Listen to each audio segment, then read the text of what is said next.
The moment you put money into a trust, the government takes 20%, even if you are still the beneficiary.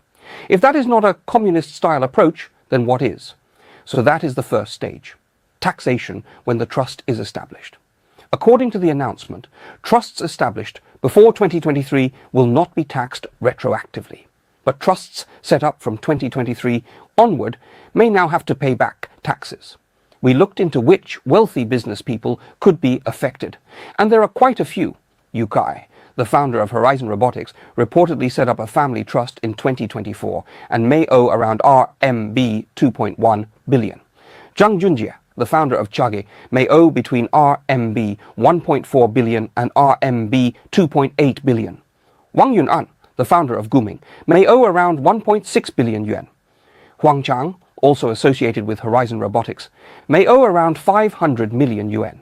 In short, if you established a family trust after 2023, you may now have to pay tax retroactively. That is the first major point. The second is taxation during the holding period. In the past, if a family trust did not distribute its income, there was generally no immediate tax. The money could simply remain inside the trust. But announcement number 21 changes that. Even undistributed passive income may now be taxed. As long as the trust earns passive income, tax may be due even if the beneficiaries have not received any of the money. Management expenses may not be deductible either. A family trust may hire investment managers, lawyers, accountants, and other professionals, but those costs may not be deducted from taxable income. The authorities are clearly trying to prevent people from setting up layers of management companies, inflating expenses, and using them to move money out of the trust. Another harsh rule is that losses from one type of income may not be used to offset profits from another. For example, suppose the trust loses money by selling shares but earns dividend income at the same time. The loss on the shares may not be used to reduce the tax on the dividend income. So the rules during the holding period are also extremely tough. And there is another important point. The rules do not apply only to entities established in tax havens such as the Cayman Islands. Even if you set up an offshore entity in a high-tax country, China may still claim the right to tax it. There are two main standards. The first is whether the offshore entity owns at least a 25% stake in Chinese assets or companies. The second is whether more than 50% of its income is passive income. Passive income includes things like dividends, rental income, and other income that does not require active business operations. If that income comes from China, the Chinese tax authorities may treat it as income that should be taxed in China. That is extremely aggressive. In the past, it was easier to understand why the government would tax structures set up in low-tax jurisdictions. The argument was that people were using tax havens to avoid taxes. But now, even if the entity is based in a high-tax country, China may still impose its own tax. That could eventually lead to serious conflicts between different tax systems. So that is the second major point. The trust may be taxed not only when it is established, but throughout the entire period in which it holds assets and earns income. The third point is that even giving up your Chinese nationality may not solve the problem.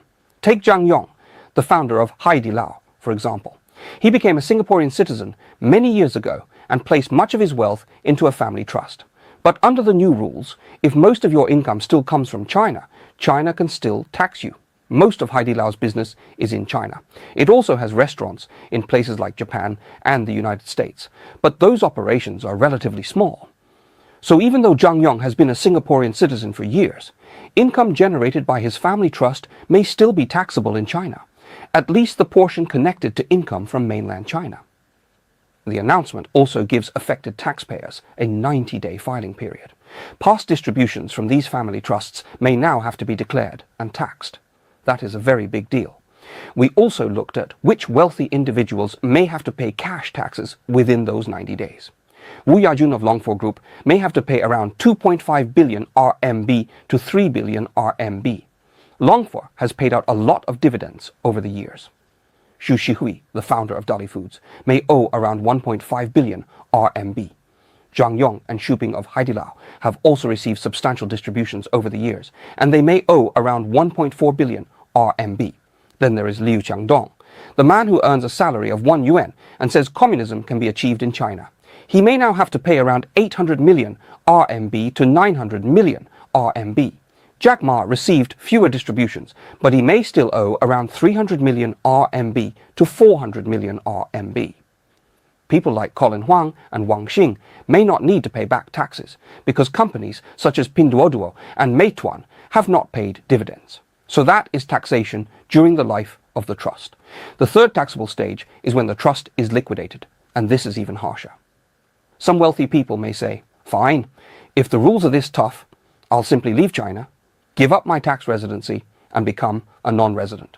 But the new rules have an answer for that too. The moment you change from a Chinese tax resident to a non-resident, all the assets you own, including assets held in your family trust, may immediately be valued at market price and taxed at 20%. In effect, this works like an exit tax. The United States already has an expatriation tax.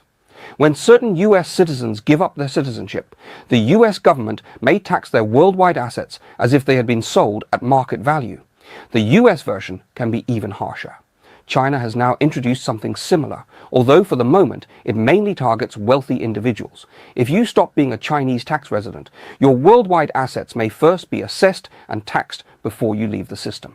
That is the first part. The second is what happens when the settler dies. At that point, the trust may enter liquidation or succession.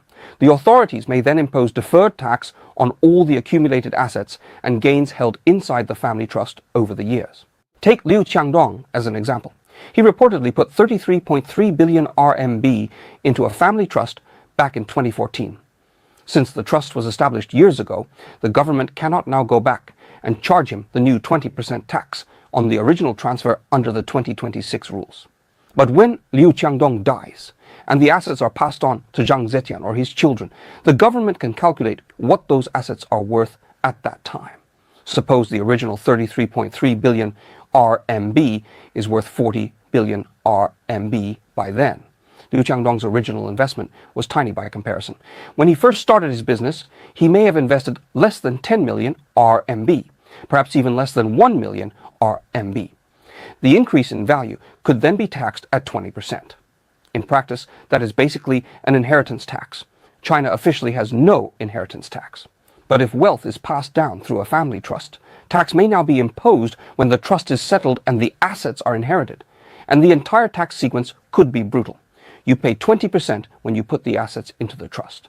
If you later give up Chinese tax residency, you may be charged another 20%. Then when you die and the trust is settled, another 20% may be imposed. That is 60% gone. For wealthy people who originally created family trusts to reduce taxes, this completely defeats the purpose. Not only can they no longer avoid tax, they may actually end up paying much more. So the impact on China's wealthy families could be devastating. We also made a rough estimate of how much some major business figures might eventually have to pay when their trusts are settled. Colin Huang, the founder of Pinduoduo, could owe around 50 billion RMB. Lei Jun, also known as Rebs, could owe roughly the same amount. Jack Ma may owe 17.5 billion RMB. Liu Qiangdong may owe around 10 billion RMB. Zhang Yong and Xu Ping, even though they are Singaporean citizens, could still owe around 10 billion RMB. Wu Yajun may owe 8.5 billion RMB, Wang Xing 8 billion RMB, Sun Hongbin 1.3 billion RMB, and Huang Chang 500 million RMB. By our rough calculation, the combined tax bill for these wealthy individuals could reach around 200 billion RMB. You can almost hear the knives being sharpened. In the past, they set up offshore trusts to avoid tax. Now the message seems to be, no more. Everyone has to pay. That brings us to the next question. Why is the Chinese government suddenly going after these wealthy business people? The first reason, in my view, is to prevent capital flight. Inside China, gifts and inheritances are generally not taxed. China has neither an inheritance tax nor a gift tax. Take Zhong Jingho's estate, for example. If his Wahaha shares are inherited by Zhong Fuli inside China, she may not have to pay a single cent in inheritance tax. So the message is very clear. As long as your money stays inside China and you play by China's rules, the government may not tax you.